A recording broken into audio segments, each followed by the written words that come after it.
Hello everyone, कैसे हो आप सभी लोग। उम्मीद करता हूँ आप बहुत ही अच्छे होंगे और हमारी वीडियो का भरपूर आनंद ले रहे होंगे। तो अब तक हमने काफ़ी बैच स्टार्ट कर चुके हैं और काफ़ी सिलेबस को हमने कंप्लीट किया है। तो इस वाले वीडियो में हम इंडियन ज्योग्राफी डिस्कस कर रहे हैं और काफ़ी पहले इसमें भारत का इंट्रोडक्शन दे चुके हैं। भारत के एक नज़र में कि भारत का परिचय, भारत के कितने स्टेट हैं, क्या क्षेत्रफल फैला हुआ है, कितने राज्यों से घिरा हुआ है, ये सब कुछ इन्फॉर्मेशन आपको दे चुके हैं।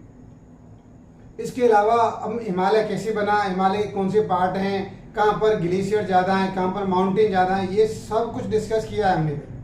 सब कुछ डिस्कस कर चुके हैं और अभी तक आपने हमारी वीडियो को नहीं देखा है तो आप बिल्कुल हमारे प्लेलिस्ट में, चैनल की प्लेलिस्ट में जाइए, वहाँ से बिल्कुल देख लीजिए, मज़ा आ जाएगा। और कुछ ऐसे लोग जो फर्स्ट टाइम हमारे चैनल से विजिट कर रहे हैं तो बिल्कुल चैनल को सब्सक्राइब कर लें और वीडियो को शेयर और लाइक करना बिल्कुल ना भूलें। और अगर आप हमारे जो टेलीग्राम चैनल से जुड़ना चाहते हैं तो उसकी लिंक डिस्क्रिप्शन में दे दी गई है, वहाँ से बिल्कुल आप ज्वाइन कर सकते हैं और वीडियो को एंजॉय कर सकते हैं। और ये मेरा प्रॉमिस है, आप जब भी हमारे चैनल से जुड़ेंगे तो वीडियो का भरपूर आनंद लेंगे और कम से कम समय में अधिक से अधिक इन्फॉर्मेशन आपको प्रोवाइड करेंगे। ये हमारा आपसे वादा रहेगा और आपको बिल्कुल मज़ा आ जाएगा। कम से कम टाइम में बहुत अधिक इन्फॉर्मेशन मिलेगी और वो भी यूजफुल मिलेगी और तैयारी भी बहुत अच्छी होगी, आपको कभी बोरिंग महसूस नहीं होने देंगे। चलिए वीडियो स्टार्ट करता हूँ और मैं आपका टाइम वेस्ट करना नहीं चाहता, लेकिन सबसे पहले यही मेरा गुजारिश रहेगा भाई, आप चैनल को जरूर सब्सक्राइब करें, वीडियो को शेयर और लाइक जरूर करें। क्योंकि ये मैं आपसे बार बार बोल चुका हूँ कि एक टीचर का मोटिवेशन एक या इसका एक्साइटमेंट बनाए रखने के लिए यही उसके होते हैं, लाइक करो, वीडियो को शेयर कीजिए, चैनल को सब्सक्राइब करें। तो इस तरीके से उसे मालूम चलता है कि उसके जो कंटेंट दे रहा है, जो पढ़ा रहा है, उसे कुछ रेस्पॉन्स तो मिल रहा है, ये चीज़ उसे मालूम चलती है। जब ये चीज़ नहीं मिलेगी तो टीचर कैसे मजा आएगा। चलिए मैं वीडियो स्टार्ट करता हूँ। तो मैं सबसे पहले आज की वीडियो आपके लिए बहुत ही स्पेशल होने वाली है, क्योंकि आज इसमें कुछ नदियों के बारे में डिस्कस करने वाला हूँ और ऊपर से उत्तर भारत का विशाल मैदान कैसे बना और उसके बारे में आपको काफ़ी जानकारी देने वाला हूँ। तो चलिए मैं स्टार्ट कर देता हूँ। तो कुछ इन्फॉर्मेशन है मेरे पास, तो देखिए। तो कुछ नदियों वहाँ डिस्कस कर लेते हैं। तो मैंने आपको बताया था कि ये सोचो आपके पास क्या है, हमारे पास ये आपका वो वाला पोर्शन आ जाता है उत्तराखंड से लेकर के इस तरीके से ब्रह्मपुत्र देहंग तक आ जाता है। तो यहाँ पर क्या है, मैंने आपको ट्रांस हिमालय बताया, बृहत हिमालय बताया, लघु हिमालय बताया, फिर आपके बाद तो इस तरीके से मैंने शिवालिक बताया, इस तरीके से हिमालय बताया मैंने सीक्वेंस से। तो यहाँ पर क्या है कि इन हिमालय को, पूरे हिमालय को नदियों ने क्या कर रखा है, काट रखा है। नदियों ने काट रखा है। जैसे यहाँ से ये निकली हमारे पास सिंधु, सतलज, काली, तीस्ता, दिहांग। तो भाई ये नदी निकली, यहाँ पर क्या निकली, सिंधु निकली, यहाँ से सिंधु, सतलज, काली, तीस्ता निकली और दिहांग निकली, यहाँ से दिहांग को ब्रह्मपुत्र भी कहते हैं भाई, ब्रह्मपुत्र। ठीक है, तो ये नदी निकली। तो इन नदियों ने क्या कर रखा है, हिमालय को काट रखा है भैया, काट रखा है। आपको बिल्कुल शॉर्ट लग रहा हो सर, ये कैसे हो सकता है, वो बिल्कुल हुआ है। तो अब बताइए, जब ये नदियां, ऐसा नहीं हुआ तो ये नदियां कहाँ से आ रही है, कैसे आ रही है, तो चलो वो हम बाद में डिस्कस करेंगे। पहले इस वाले पोर्शन खत्म कर लेते हैं। तो ये क्या है, हिमालय को इन नदियों ने काट रखा है, अपने क्षेत्र को कवर कर रखा है। तो सबसे पहले यहाँ से भी क्वेश्चन पूछे जाते हैं, तो आपको सीक्वेंस याद होना चाहिए, सिंधु, सतलज, काली, तीस्ता, दिहांग। सिंधु, सतलज, काली, तीस्ता, दिहांग, बिल्कुल इस तरीके से याद कीजिए, मजा आ जाएगा। और इसके अलावा मैं एक ट्रिक और देने वाला हूँ। तो मैंने लिखा पकना, PKNA। पकना क्या मतलब है, यहाँ पर पंजाब का क्षेत्र, और यहाँ पर कश्मीर का क्षेत्र भी आ जाता है, कश्मीर का से कुमाऊं का क्षेत्र आ जाता है हमारे पास, कुमाऊं। यहाँ पर नेपाल, ये आपके पास नेपाल का क्षेत्र है, ये असम का क्षेत्र है। तो अब यहाँ से क्वेश्चन कैसे बनेगा, तो ये बनेगा कि यहाँ पर पंजाब के क्षेत्र में कौन कौन सी नदी, या पंजाब कौन कौन सी नदियों के क्षेत्र में व्यवस्थित है, ये कौन सी दो नदियों के बीच में पंजाब व्यवस्थित है? तो आप बोलेंगे सर सिंधु सतलज। सिंधु सतलज, सिंधु सतलज के में क्या है? पंजाब है हमारे पास, ठीक है, सिंधु सतलज के पंजाब है। तो अब ऐसे पूछ रहे हैं सतलज और काली बीच में कौन सा है? तो आप बोल देंगे कुमाऊं। कुमाऊं क्षेत्र कौन सी दो नदियों में घिरा हुआ है? तो आप बोल देंगे यहाँ पर सतलज और काली। इस तरीके के क्वेश्चन आते हैं भाई, इस तरीके के क्वेश्चन पूछे जाते हैं, बिल्कुल आपको घबराने वाली बात नहीं है, इस तरीके से याद करेंगे। अब दूसरा क्वेश्चन क्या बनेगा? एक ट्रिक तो ये हुई, तो चलिए मैं थोड़ा सा इनको उठा देता हूँ, इसकी जरूरत नहीं इतना। तो एक ट्रिक तो हमारे पास ये हुई भाई, ट्रिक हो गई, क्या हुई? पकना। पकना ये क्या है हमारे पास? क्षेत्र, नदियों द्वारा घिरे हुए क्षेत्र, नदियों द्वारा घिरे हुए क्षेत्र, घिरे हुए क्षेत्र की ट्रिक हो गई। अब दूसरा पूछ लेता है कौन सा क्षेत्र बड़ा है, कौन सा छोटा है, सीक्वेंस लगाइए। तो दूसरी ट्रिक देने वाला हूं यहां पर मैं आपको, दूसरी ट्रिक देने वाला हूं। दूसरी ट्रिक क्या रहेगी? देखिए यहां पर दूसरी ट्रिक रहने वाली नापक। नापक, न से क्या हो जाएगा? नेपाल, अ से असम, प से पंजाब और क से कुमाऊं। तो ये सी घटता हुआ क्रम है। क्या है? घटता हुआ क्रम, घटता हुआ क्रम, घटता हुआ क्रम है। ठीक है, क्लियर हो गया? इसी मालूम चल गया ये क्या है? घटता हुआ क्रम है नदियों का। तो इसी क्लियर हो गया हमारे पास कि हमारे हिमालय को कौन सी नदियां काट रही हैं, कौन से क्षेत्र के, कौन से क्षेत्र से होकर निकल के जा रही है। तो ये इस यहाँ से बिल्कुल आपको आइडिया हो चुका है। देखिए जब मैं आपको ज्योग्राफी पूरा कराऊंगा ना, तो आपको वास्तव में और थोड़ा सा 10-12 क्लास लेक्चर और होने दूँ, तो आपको ये मालूम चल जाएगा कि कौन से खाद्यान्न कहाँ से, कौन सी फसल कहाँ पे पाई जाती है, बारिश कहाँ पे ज़्यादा होती है। ये सब चीज़ दिमाग में सेट होने वाला है। आपको रटने वाली चीज़ नहीं है, बिल्कुल नहीं रटोगे, बिल्कुल दिमाग में जगह बना लेगी भाई, जैसे कोई दिल में जगह बना लेती है। तो मैं आगे बता रहा हूँ, ज्योग्राफी आपके दिल और दिमाग दोनों जगह बनाने वाली है। तो जैसे भी आपसे कोई क्वेश्चन पूछेगा, तुरंत आप दिल से और दिमाग दोनों को लगाएंगे और बिल्कुल आंसर देंगे, घबराने वाली चीज़ नहीं। देखिए तो देखिए हम आगे बढ़ते हैं, ये मैं डिस्कस कर लिया। अब मैं एक चीज़ और डिस्कस करने वाला हूँ। तो देखिए यहाँ पर क्या है, हम ये इस तरीके से लेते हैं। ये आपके पास हो गई सिंधु नदी, हो गई सिंधु नदी के बाद आ जाती है ये आपकी झेलम नदी हो गई। झेलम के बाद आपके ये हो जाती है आपकी चिनाब नदी हो गई। तो ये हो गई सिंधु नदी। सिंधु नदी, ये हो गया आपके पास झेलम नदी हो गई। झेलम नदी हो गई। ये आपके पास चिनाब नदी हो गई, चिनाब। और ये आपके पास रावी नदी हो गई, रावी। और फिर जहाँ से आपके पास ये जाएगी सतलज नदी जाएगी,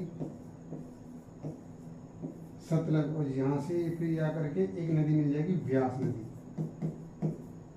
इस तरीके से ये नदी का प्रवाह तंत्र मैंने बना दिया, अपवाह तंत्र से ये बना दिया है। तो ये हमें पता होना चाहिए। तो सबसे पहले एक और इम्पोर्टेंट पॉइंट डिस्कस करना चाहूंगा, दोआब क्या है। यहाँ पे आपसे पूछा जाता है दोआब, तो आप दोआब को समझ लीजिए। दोआब क्या है? दो नदियों द्वारा, दो नदियों द्वारा, दो नदियों द्वारा घिरे हुए क्षेत्र को, घिरे हुए क्षेत्र को क्या बोलते हैं? घिरे हुए क्षेत्र को दोआब कहते हैं, दोआब कहते हैं। देखिए समझ आ गया? ये दो नदी घेर रही, तो यहाँ पे दोआब बनेगा। ये दो नदी घेर रही, यहाँ पे दोआब बनेगा। ये घेर रही, ये दोआब बनेगा। यहाँ पे घेर रही, ये दोआब बनेगा। तो दो नदी प्रवाह कर रही है और उसके बीच में जो क्षेत्र आ रहा है उसे दोआब बोलेंगे। क्लियर हो गया? दो नदी इस तरीके से जा रही है। इसे देखो, ये दो नदी हो गई, एक नदी ये हो गई, एक नदी हो गई। तो ये वाला बीच वाला जो क्षेत्र है ना, बीच वाला, ये दोआब बोला जाएगा। ऐसे इस तरीके से देखिए, ये प्रवाह तंत्र आपके पास। ये सोचो, ये आपका सिंधु, सिंधु हो गया, यहाँ से सिंधु हो जाएगा, झेलम हो जाएगा, सिंधु, झेलम, चिनाब, चिनाब हो गया। चिनाब के बाद क्या आ जाएगा? रावी आ जाएगा, रावी, रावी के बाद व्यास, व्यास के बाद सतलज, नीचे सतलज। तो इस तरीके से। तो देखिए यहाँ पर ये जो बनना है, ये वाला पोर्शन देखिए, ये वाला। तो ये क्या है? दोआब है। ये क्या है? दोआब है। ये क्या है? दोआब है। यहाँ भी एक दोआब बनेगा इस तरीके से। एक और लगा लें यहाँ पर इस तरीके से। ये इसका डायरेक्शन हो जाएगी। तो इस तरीके से आपका अपवाह तंत्र है। देखिए, तो अब देखिए यहाँ पर क्या है, इस वाले क्षेत्र को क्या बोलेंगे। देखिए यहाँ पर आपको लग रहा है कि ये दोनों इस वाले डायग्राम से ये तो दोनों नदी में घिरा हुआ है, लेकिन ये क्षेत्र केवल सिंधु नदी से घिरा हुआ है, झेलम नदी से नहीं है, झेलम नदी से घिरा हुआ नहीं है, ये अलग से वो आता है। इसका डिजाइन कुछ इस तरीके से ये, तो इसे क्या बोलेंगे, सिंधु सागर का मैदान बोलेंगे, इसीलिए केवल इसे सिंधु सागर का मैदान कहेंगे, सिंधु सागर का मैदान कहा जाएगा। अब देखिए यहाँ पे आ जाइए, अब ये वाला दोआब है हमारे पास, तो इसे दोआब है तो क्या बोलेंगे यहाँ पर, इसको मैं रिमूव कर देता हूँ ये चीजें। तो देखिए झेलम नदी और चिनाब नदी क्या कर रही है हमारे पास, इस क्षेत्र को कवर कर रही है, घेर रही है, तो कौन सा दोआब बनेगा, दोआब बनेगा। उसका कुछ नाम दे रहे हैं, ये दोआब तो सभी है हमारे पास, दोआब तो सभी है, लेकिन उस दोआब का नाम क्या दे दिया गया, झेलम चिनाब से घिरे हुए है, तो इसे दे दिया गया चांज दोआब। क्या दे दिया गया, चांज दोआब नाम दे दिया गया, चांज दोआब। और यहाँ से देखिए ये चिनाब नदी और रावी नदी द्वारा जो क्षेत्र घिरा हुआ है, तो इसको क्या नाम दिया गया, इसको दिया गया रचना दोआब। क्या नाम दिया गया, रचना दोआब नाम दिया गया। चिनाब नदी और रावी नदी द्वारा घिरे हुए क्षेत्र को क्या बोलते हैं, रचना दोआब बोलते हैं। ऐसे देखिए रावी नदी और ब्यास नदी के द्वारा घिरे हुए क्षेत्रों को क्या बोलते हैं, बारी दोआब बोलते हैं, बारी दोआब बोलते हैं। भाई व यहाँ से ले लिया, र यहाँ से ले लिया, बारी बन गया। रचना र यहाँ से ले लिया, चना यहाँ से ले लिया, रचना हो गया। चांज में च यहाँ से ले लिया, ज यहाँ से ले लिया, चांज हो गया। ऐसे देखिए ब्यास नदी और सतलज नदी से बनने वाला होगा वो विस्त हो जाएगा, विस्त। तो विस्त दोआब बोलेंगे, तो ये दोआब बन गए। तो ये चीज ये भी आपके एग्जाम की दृष्टि से काफी इंपोर्टेंट है, पूछे जाते हैं, ये पूछे जाते हैं यहाँ पर। देखिए समझ आ गया यहाँ तक। अब मैं देखो एक पॉइंट और देने वाला हूँ आपको, बहुत अच्छा पॉइंट देने वाला हूँ। तो पंजाब देखिए, पंजाब क्या हमारे पास, पंजाब का मतलब होता है यहाँ पर अगर इसे करें पंज धन आब, तो ये क्या हो जाएगा, पंजाब हो जाएगा। तो 5 नदियों द्वारा, 5 नदियों द्वारा घिरे हुए क्षेत्र को, घिरे हुए क्षेत्र को क्या कहते हैं, पंजाब कहते हैं। ठीक है, पंजाब कहते हैं। तो देखिए इस तरीके से पंजाब का 5 नदियों का घिरे हुए क्षेत्र, तो इसमें एक देखो सिंधु नदी का पोर्शन ज्यादा प्रभाव इसमें पाकिस्तान चला जाता है। वैसे देखिए पंजाब का हमारे यहाँ 30-35% के समथिंग तो इंडिया में है पंजाब, लेकिन मोस्टली जो पंजाब बोला जाता है जो, वो पाकिस्तान में चला गया, उसका मोस्टली भाग कहाँ पर, पंजाब में। और पंजाब वास्तव में सोचो 2 नदी के बीच का क्षेत्र है, वो काफी उपजाऊ होता है, काफी उपजाऊ होता है। तो आप ये दिमाग लगाओ सोचने वाले, 5 नदियों से घिरे हुए क्षेत्र, वहाँ भी तो बहुत उपजाऊ होगा, बहुत उपजाऊ भूमि है, तो वहाँ खेती बड़ी दबा के होती है। तो भाई ये कम से कम बोल सकते हैं 55-60% समथिंग कहाँ पर है, पाकिस्तान चला गया। बाकी 30-35 समथिंग है, वो 30-40% भी हो सकता है। ये मैं आपको अप्रोक्सीमेटली आइडिया दे रहा हूँ, वो फिक्स डाटा नहीं दे रहा आपके पास। तो ये हमारे भारत में रह गया, तो ये चीज़ आपको जान के मालूम हो रहा होगा। तो ये 5 नदियों से घिरा हुआ है, ये चीज़ क्लियर हो गई। तो ये चीज़ आप क्या करेंगे, जल्दी से आप इसे स्क्रीन शॉट लेना है या नोट करना है, जल्दी नोट कीजिए, फिर मैं आगे और कुछ डिस्कस करने वाला हूँ, जल्दी कीजिए आप।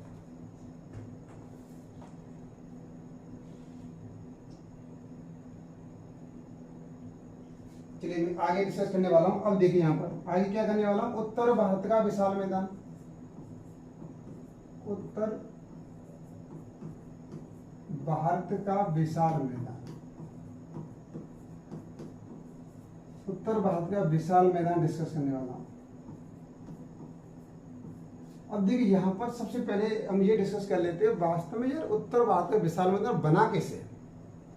जब हमें किसी चीज की एक फॉर्मेशन मालूम चल जाता है कि वो कैसे बना है, तो काफी फैक्ट हमारे क्लियर हो जाते हैं, कैसे बना है और उसका विस्तार कहाँ तक है। ये सब चीजें थोड़ा सा दिमाग में एडजस्ट हो जाए ना, फिर तो क्वेश्चनों के जवाब जैसे पूछेगा वैसे ही आप देंगे, बिल्कुल देंगे, कोई टेंशन नहीं। तो सबसे पहले हमेशा कुछ चीज फैक्ट पढ़ने रटने से बेहतर है कि थोड़ा उसे जानने की कोशिश करो, जानने की कोशिश करो कि उत्तर भारत का विशाल मैदान का निर्माण कैसे होगा।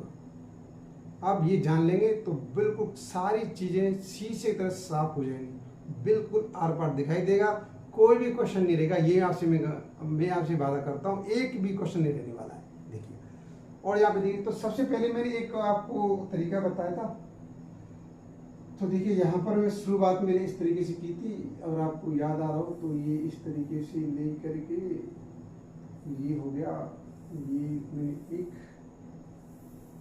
2 3, उनके बाद 4 के बाद ये और फिर ये, इसे बोला था 1 2 3 4 5 6 और 7 और 8। ये मैं शुरुआत में जब भारतीय हिमालय डिस्कस किया था तब मैंने आपके साथ में किया था। इसे क्या बोलेंगे? कुन्नूर, कुन्नूर बोलेंगे। इसे तिब्बत का पठार बोलेंगे भाई, इस सब कुछ लेके आता है तिब्बत का पठार। इसे क्या बोलेंगे? ट्रांस हिमालय बोलेंगे, ट्रांस। इसे क्या बोलेंगे? बृहत हिमालय बोलेंगे, बृहत हिमालय। इसे क्या बोलेंगे? इसे हिमाद्री हिमाचली बोलते हैं। इसे क्या बोलेंगे? मध्य हिमालय, मध्य कह लो या लघु हिमालय कह लो, इसे मध्य लघु हिमालय। इसे क्या बोलेंगे? शिवालिक बोलेंगे, शिवालिक बोलेंगे, शिवालिक। और इसे बोलेंगे उत्तर भारत में मैदान बोलेंगे, इसे मैदान। और ये क्या हमारे पास? प्रादीपीय पठार, प्रादीपीय पठार, ठीक है ना। इसी क्लियर हो गया हमारे पास। तो ये चीज़ सीखने से पता होना चाहिए। ये मैंने आपको जब मैंने भारत का हिमालय डिस्कस किया तो सब कुछ डिस्कस किया था मैंने, तो ये चीज़ वहाँ से आपको क्लियर हो गया होगा, मुझे पूरा उम्मीद है। तो सबसे पहले कुन्नूर आता है, कुन्नूर के बाद तिब्बत आता है, तिब्बत के बाद ट्रांस हिमालय आता है, फिर बृहत हिमालय आता है, बृहत हिमालय के बाद आपके पास लघु हिमालय कहो या मध्य हिमालय कहो, फिर उसके बाद क्या आता है? शिवालिक आता है, फिर मैदान आता है, मैदान के बाद प्रादीपीय पठार आता है। ये सीक्वेंस है। अब सबसे पहले क्या है कि यहाँ पर ये मैदान तो आज है भाई, आज है। शुरुआत में मैदान नहीं था, एक बहुत बड़ा गर्त था, बहुत बड़ा गर्त था, बहुत बड़ा गर्त था। ये गर्त भरा कैसे? भरा कैसे? यहाँ से देखो नदियाँ निकल रही हैं, पहाड़ों से नदियाँ निकल रही हैं, इधर से, यहाँ से इस तरीके से, और इधर से नदियाँ आएंगी, और ये भाग ऊंचा, यहाँ से नदियाँ आएंगी। तो दोनों तरफ से नदियाँ आ रही हैं, तो अपने साथ में कुछ अवसादों को लेकर आ रही हैं, अवसाद सेडिमेंट्स को लेकर आ रही हैं, और इसमें इस गर्त में निक्षेपण करती आ रही है, मतलब छोड़ती आ रही है, निक्षेपण करती आ रही है। तो ये धीरे धीरे धीरे धीरे बढ़ता गया, बढ़ता गया, बढ़ता गया, इस तरीके से भर गया, और अब आज इस तरीके से इसका निर्माण हो चुका है। तो ये आज जो देख रहे हैं ये आपका फॉर्मेशन कोई नहीं, कितने लाखों में ये प्रक्रिया पूरी होती है। तो ये गर्त था, और जो नदियों द्वारा जो अवसाद लाया गया है, वो अवसाद देखा हुआ आपने, अवसाद निक्षेपण से क्या होने गया? उत्तर भारत के विशाल मैदान का निर्माण हुआ। तो ये चीज़ हो गई। तो ये बुक्स में क्या मिलेगा? भारत के हिमालय तथा प्रादीपीय पठार से आने वाली नदियों के द्वारा नदियाँ अपने साथ में अवसाद लेकर आए, और अवसादों को निक्षेपण करने से उत्तर भारत के विशाल मैदान का निर्माण हुआ। इस तरीके से आप बुक में आपको पढ़ने को मिलेगा, ठीक है ना। अब देखिए, अब यहाँ पे आइए, पॉइंट क्या हमारे पास, ये चीज क्लियर मालूम चल गया कि भाई उत्तर भारत का विशाल मैदान कैसे निर्माण कैसे हुआ है। हिमालय से कुछ नदियाँ आई और प्रादीपीय पठार से नदियाँ आई, तो वो अपने साथ में अवसाद लेकर आई। बेटा ये दिमाग बैठा लो, बस ये दिमाग बैठा लो। बाकी देखिए मैं बिल्कुल शीशे तरह साफ करने वाला हूँ, शीशे तरफ नॉलेज आपको ज्ञान है, बिल्कुल ऐसे हो जाएगा शीशा, बिल्कुल दिखाई देगा, कोई भी छुपा नहीं रहेगा, आर पार दिखाई देगा। इसी क्लियर हो गया। उत्तर भारत का विशाल मैदान का निर्माण कैसे हुआ है? नदियों द्वारा अवसादों के निक्षेपण से हुआ है, ये दिमाग में बैठा लो। अब देखिए आगे डिस्कस करता हूँ। अब मैं यहाँ पे नेक्स्ट पेज पहुँच रहा हूँ, कुछ इन्फॉर्मेशन दे देता हूँ। भाई देखिए, सबसे पहले मैं आपको बता दूँ कि इसमें आपके गंगा सिंधु ब्रह्मपुत्र नदियों का ये बहुत ज़्यादा योगदान है, सही है। तो गंगा ब्रह्मपुत्र, तो इसे गंगा ब्रह्मपुत्र मैदान भी कहते हैं। इसे क्या बोलते हैं?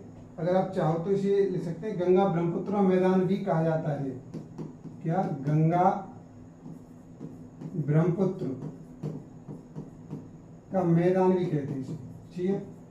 क्योंकि ये नदियों का बहुत योगदान है, इन नदियों का बहुत योगदान है इसमें। तो काफी नदियों ने यहाँ पर क्या किया, निक्षेपण किया अवसादों का, ठीक है। आगे देखिए, अब यहाँ पर आ जाइए, मैं अब नेक्स्ट क्या डिस्कस करने वाला हूँ, कुछ फैक्ट देने वाला हूँ उत्तर भारत के विशाल मैदान के बारे में। तो सबसे पहले देखिए यहाँ पर ये क्या है, पश्चिम में यहाँ पर इस तरीके से बना लीजिए, ये लिखा मैंने ब्रह्मपुत्र, ब्रह्मपुत्र लिखा, और यहाँ पे लगा सिंधु नदी, सिंधु इधर आ जाएगा, पश्चिम में आ जाएगा, पश्चिम में, और ये आ जाएगा पूर्व में, आ जाएगा पूर्व में। तो इसका विस्तार कहाँ से लेकर के आपसे पूछा जाए तो पश्चिम में सिंधु नदी से लेकर के पूर्व में ब्रह्मपुत्र नदी या दिहांग नदी तक इसका विस्तार है। और इसकी लंबाई कितनी है, लंबाई की बात की जाए तो भाई यहाँ से यहाँ तक जो लंबा है ये आपके पास 3200 किलोमीटर लंबाई है इसकी। कितनी लंबाई है, 3200 किलोमीटर लंबाई है। और अब इसकी चौड़ाई की बात करें तो भाई इसकी चौड़ाई की बात करते हैं तो यहाँ से चौड़ाई की बात कर लेते हैं, ये लंबाई होगी हमारे पास लंबाई। और चौड़ाई की बात करें तो चौड़ाई की बात करते हैं तो 150 से लेके 300 किलोमीटर तक चौड़ाई है। 150 से लेके 300 किलोमीटर तक चौड़ाई है। ठीक है, चौड़ाई कितनी है इसकी, 150 से लेके 300 किलोमीटर तक चौड़ाई है। और एक फैक्टर और देना चाहूंगा यहाँ पर, समुद्र तल से ऊंचाई कितनी है इसकी भाई, समुद्र तल से इसकी ऊंचाई कितनी है, समुद्र तल से ऊंचाई, समुद्र तल से इसकी ऊंचाई बताने वाला हूं आपके पास। इसकी ऊंचाई है 50 से लेके 150 मीटर तक। सबसे फैक्ट हो गया, समुद्र तल से कितनी ऊंचाई है इसकी, 50 से लेके 150 मीटर तक इसकी ऊंचाई है। और ये आपने देखा होगा जब आप किसी स्टेशन ट्रेन से किसी प्लेटफार्म पर उतरते हैं तो वहाँ पर एक पिलर सा लगा रहता है, उस पर लिखा होता है कि ये समुद्र तल से ऊंचाई लिखा होता है, ऊंचा है या नीचा है ये लिखा होता है। ठीक है, तो ये सब हमें मालूम चलता रहता है।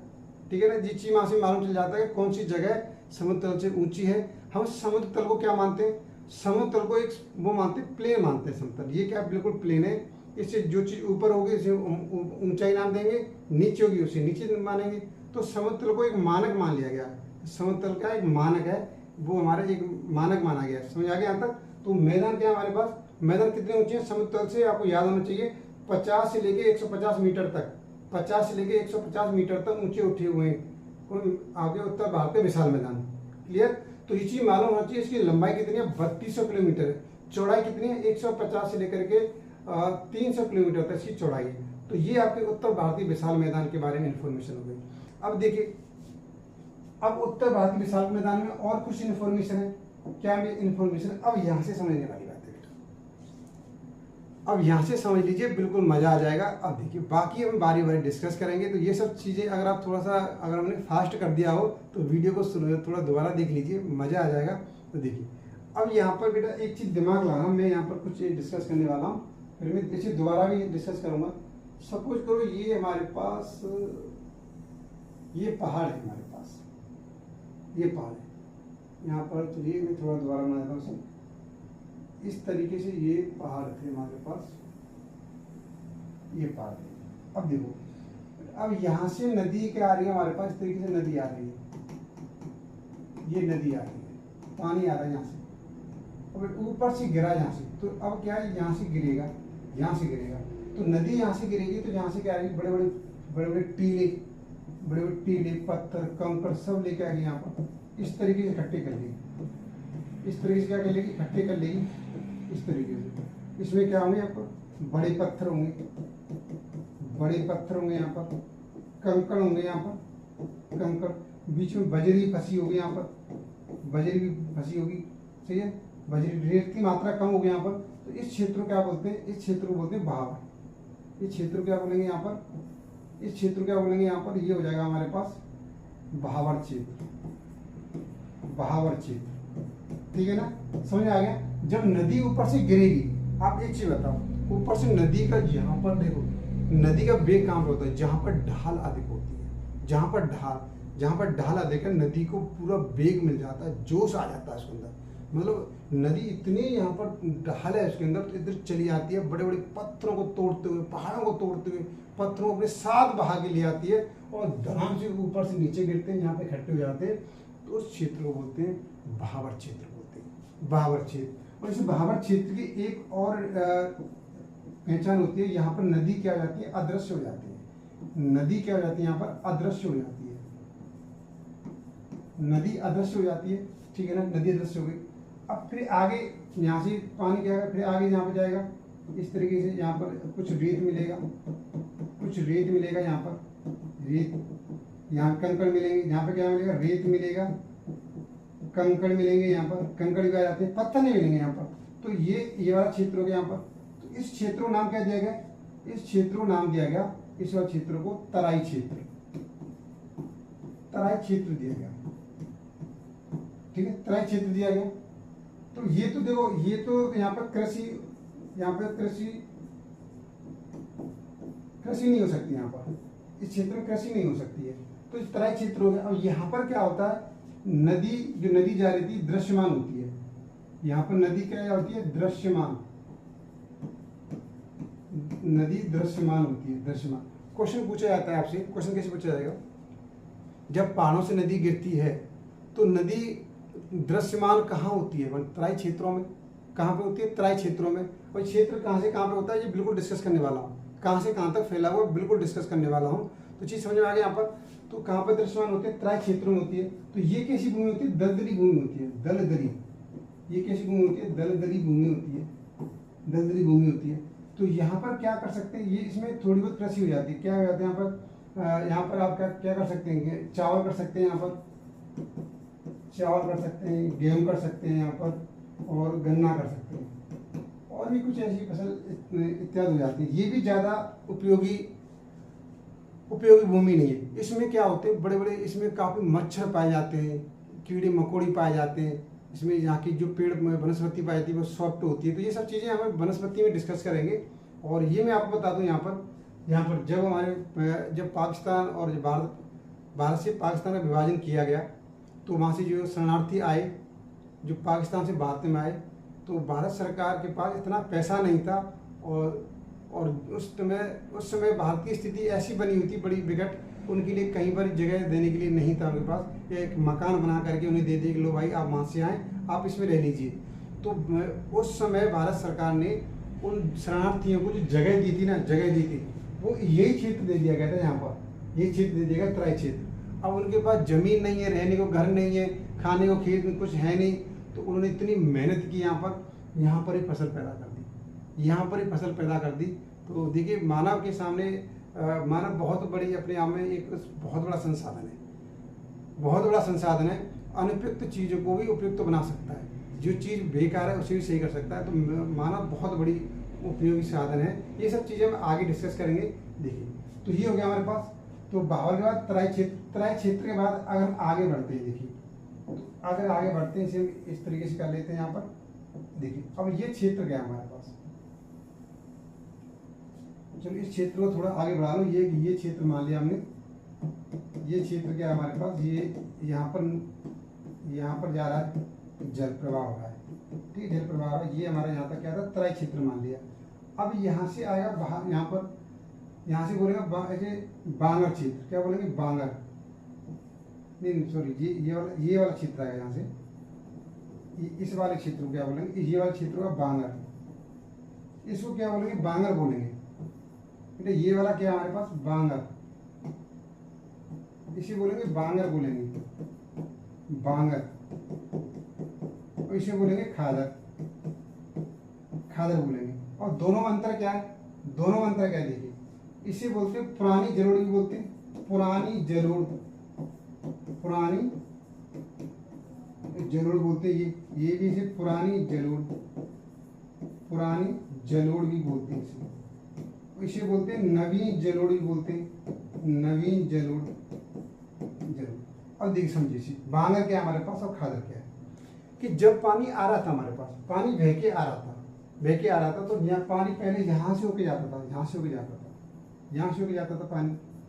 अब देखिए, पानी जा रहा है, तो अब ये कह सकते हैं, या तो ऊपर से पानी, अब पानी जा रहा है, और जरूरी तो नहीं है हमेशा हर साल यहीं से होके जाता रहेगा। अब पानी का जो रिसोर्सेज वो कम होता गया। कम होने के रीजन क्या है, एक रीजन तो ये हो सकता है भाई, ये नदी ने क्या किया, इसको यहाँ पर गर्त गहरा कर लिया, पानी गहरा कर लिया। और दूसरा कारण क्या हो सकता है, जो नदियों से, हिमालय नदियों से जो पानी आ रहा है वो कम हो गया। तो लेकिन ये चीज़ तो नहीं कह, इस चीज़ को एक्सेप्ट तो नहीं कर पाएंगे, क्योंकि आपने अभी नॉलेज में, करंट में पढ़ा है कि ग्लोबल वार्मिंग की वजह से क्या हो रहे हैं, ग्लेशियर पिघल रहे हैं। तो नदियों के तो वॉल्यूम आयतन बढ़ना चाहिए। तो लेकिन क्या है कि देखो, यहाँ पर जो क्षेत्र है ना, तो नदियों ने क्या किया, जो प्रवाह आया तो यहाँ पर नीचे गहरा कर लिया, यहाँ पर गहरा करने से जो पानी का आयतन था वो कम हो गया। तो वो कम क्षेत्र में यहाँ से होकर बहना चालू कर दिया। तो यहाँ पर कभी पुराने समय बाढ़ आया करती थी। तो ये ज़्यादातर क्षेत्र कहाँ पाए जाते हैं, पंजाब में पाए जाते हैं, और उत्तर प्रदेश में पाए जाते हैं, ये वाले क्षेत्र। तो देखिए, ये बांगर में क्या है, कि पहले कभी बाढ़ आया करती थी। अब इसमें क्या हुआ, जब पानी की मात्रा कम हो गई और जो जल रिसोर्स है, जल स्रोत, यहाँ पर जल स्रोत, यहाँ क्या होता है, जल स्तर बहुत नीचा होता है। कहाँ पर, बांगर में, ठीक है। अभी खादरी बात नहीं कर रहा हूँ मैं, बांगर की बात कर रहा हूँ। तो यहाँ पर जल स्तर बहुत नीचा होता है। और दूसरी बात, यहाँ पर रे और कलर जैसी मिट्टी पाई जाती है। रे और कलर जैसी मिट्टी पाई जाती है, रे और कलर मिट्टी। अब समझिए रे कलर मिट्टी क्या होती है, कि सोचो जैसे यहाँ पर पहले यहाँ पर बाढ़ आती थी, मिट्टी बहुत अच्छी थी, फसल करते जा रहे हैं, तो मिट्टी की उपजाऊ उर्वरता खत्म होती जा रही है। उसमें हम क्या करें, यूरिया दे रहे हैं, खाद दे रहे हैं, बहुत दबा के दे रहे हैं वहाँ पर, तो उसकी क्या होती है, एक परत जम जाती है यहाँ पर, सभी सी परत जम जाती है। जैसे आपने एक चीज़ देखा होगा, अगर हम चेहरे पे क्या करें, कुछ लड़कियाँ को या लड़कों के जो भी, तो वो ज़्यादा क्रीम पोत लेते हैं, तो सफ़ेद सा हो जाता है, तो वो क्या है, वही से रे कलर कहते हैं। जैसे कोई लड़की है या कोई लड़का है, काला है, उसने क्रीम पोत ली, उसने ज़्यादा क्रीम पोत ली, तो क्या उसकी स्किन कैसी लगती है, सफ़ेद सी लगती है, सफ़ेद सी। तो वही क्या है, उसे रे कलर कहेंगे। क्या कहेंगे, रे कलर। तो ये है कि जैसे किसी भी ऐसी भूमि जहाँ पर खाद यूरिया इतना मात्रा में दिया गया कि ऊपर परत, इसकी क्या है, ऊपर वाली परत होती है, सॉफ्ट भूमि होती है, वो मर जाती है। किसमें, बांगर में, पुरानी जरूर में ऊपरी पर जो सॉफ्ट मिट्टी होती है वो मर जाती है। तो ये ज़्यादा कृषि के लिए उपयोगी मिट्टी नहीं है, यहाँ पर ज़्यादा कृषि नहीं हो पाती है। तो लेकिन ये, अब ये क्या होता है, ये आपका उच्च स्तर होता है। स्तर कौन सा है, उच्च भूमि होती है, उच्च भूमि बोला जाता है इसे, उच्च भूमि। और ये नीचे हुए इसे क्या बोलेंगे, निम्न भूमि बोलेंगे। चलिए मैं इसे आगे वाले पॉइंट पे यहाँ दे देता हूँ। देखिए यहाँ पर 2 पॉइंट दे देते हैं। मैंने एक तरफ लिखा है यहाँ पर बांगर, और यहाँ पे लिखा खादर। तो मैं पहला पॉइंट देना चाहूँगा यहाँ पर, ये क्या है, उच्च भूमि है, उच्च भूमि। और ये क्या हो जाएगी हमारे पास, ये कहेंगे सर निम्न भूमि होती है, निम्न भूमि होती है। दूसरा पॉइंट क्या देना चाहूँगा यहाँ पर जल स्तर नीचा होता है, नीचा। इसमें जल स्तर क्या होता है, ऊंचा होता है, इसमें ऊंचा होता है। तीसरा पॉइंट देना चाहूँगा, यहाँ पर बाढ़ आने की संभावना कम रहती है, बाढ़ आने की संभावना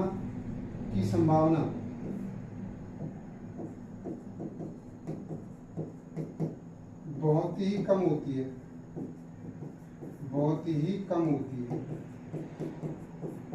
यहाँ पर बाढ़ हमेशा आती रहती है, यहाँ बाढ़ हमेशा आती है, ठीक है। ये क्या हमारे पास और क्या फैक्ट हो सकते हैं, दोनों अंतर देखिए, बिल्कुल मालूम चल जाएगा। और फैक्ट क्या हो सकते हैं, ये कम उपजाऊ होती है, उपजाऊ। और ये क्या होती है, ये बहुत अधिक उपजाऊ होती है, बहुत अधिक उपजाऊ होती है, ठीक है। ये क्या आपके पास, और देखिए यहाँ पर और फैक्ट देखिए, और फैक्ट क्या है, और फैक्ट भी दे सकते हैं, देखिए बिल्कुल दे सकते हैं। यहाँ पर क्या दे सकते हैं, ये कृषि योग्य भूमि नहीं है, कृषि योग्य भूमि नहीं है, ये कृषि योग्य भूमि है, योग्य है हमारे पास, योग्य है। तो ये चीज मालूम चलेगा। यहाँ पर देखिए ये चीज आपको क्लियर हो चुका है। तो अब मुझे ये बताने की जरूरत नहीं कि यहाँ पर क्या देखिए, ये हमारे पास, हाँ एक फैक्ट और रहेगा हमारे पास, एक फैक्ट और दे सकते हैं, एक फैक्ट और दे दीजिए, इसे बोलेंगे पुरानी जलोढ़ है ये। और ये क्या है, नवीन जलोढ़ है, नवीन जलोढ़, ये वाला फैक्टर दे सकते हैं। तो देखिए जलोढ़ का मतलब क्या है, जल उड़ जाए। तो भाई जो बागर भूमि होती है वहां पर जल तो बहुत पहले जल उड़ा था, फिर अब तो जल उड़ ही नहीं रहा है, मतलब जल ने ओढ़ लिया, जल को उड़े, कम्बल को ओढ़ लेते हैं, जल को ओढ़ ले। तो जल ओढ़ने, यहाँ पर बांगर वाली भूमि में जल बहुत साल पहले उड़ा था, अब तो बाढ़ आ ही नहीं रही वहां पर। और जो खादर भूमि में बाढ़ तो वहां पर आ ही रही है, मान एक परत आ गई, फिर अगले साल बाढ़ आ गई, फिर अगले साल बाढ़ आ गई, तो पड़त हर साल परत बनती आ रही है। तो ये बहुत उपजाऊ होती है, कृषि के लिए बहुत ही उपयोगी होती है। ठीक है, इसी के लिए हो गई।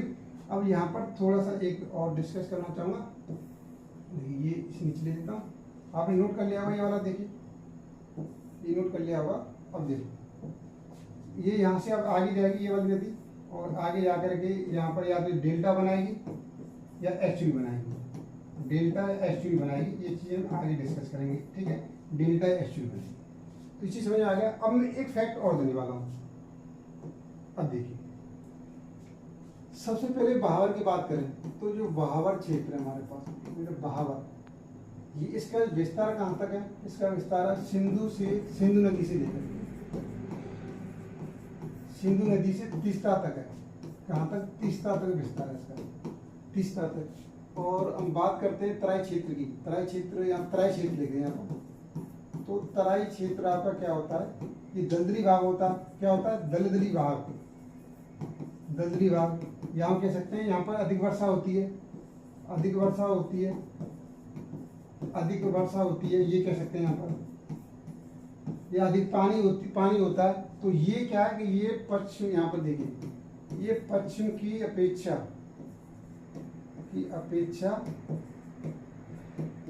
पूर्व भाग में अधिक पाया जाता है। पूर्व भाग में अधिक पाया जाता है, अधिक पाया जाता है।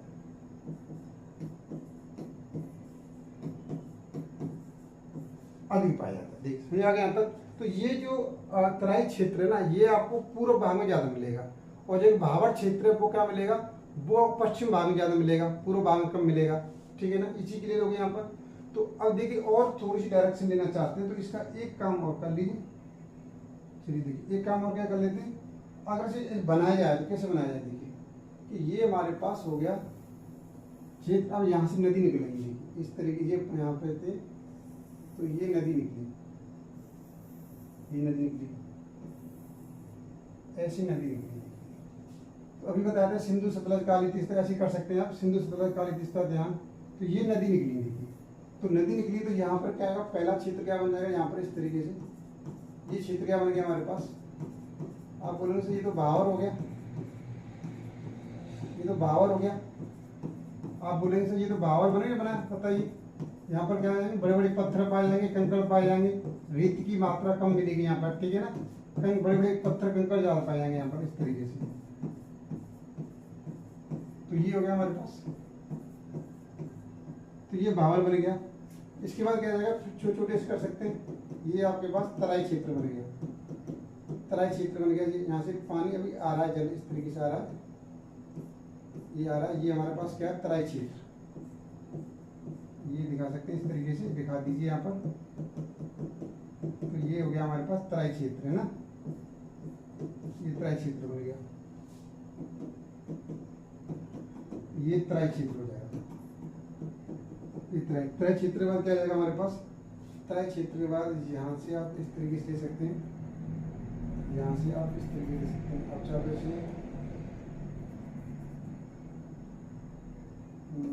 इसे बना दो, क्षेत्र डायमेंशन बना दिया, 3 डायमेंशन इस तरीके से। ये वाला ये क्षेत्र क्या रहेगा हमारे पास? ऐसे यहाँ पर ये क्षेत्र ये बनेगा। तो ये तो हो जाएगा हमारे पास बांगर,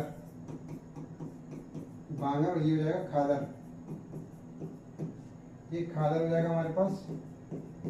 और ये वाले क्षेत्र क्या हो जाएंगे? बांगर हो जाएंगे। ठीक है, ये बांगर हो जाएगा। तो नदियों का प्रवाह ऐसे, नदी ऊपर से नीचे आ रही है हमारे पास, ये आ रही है।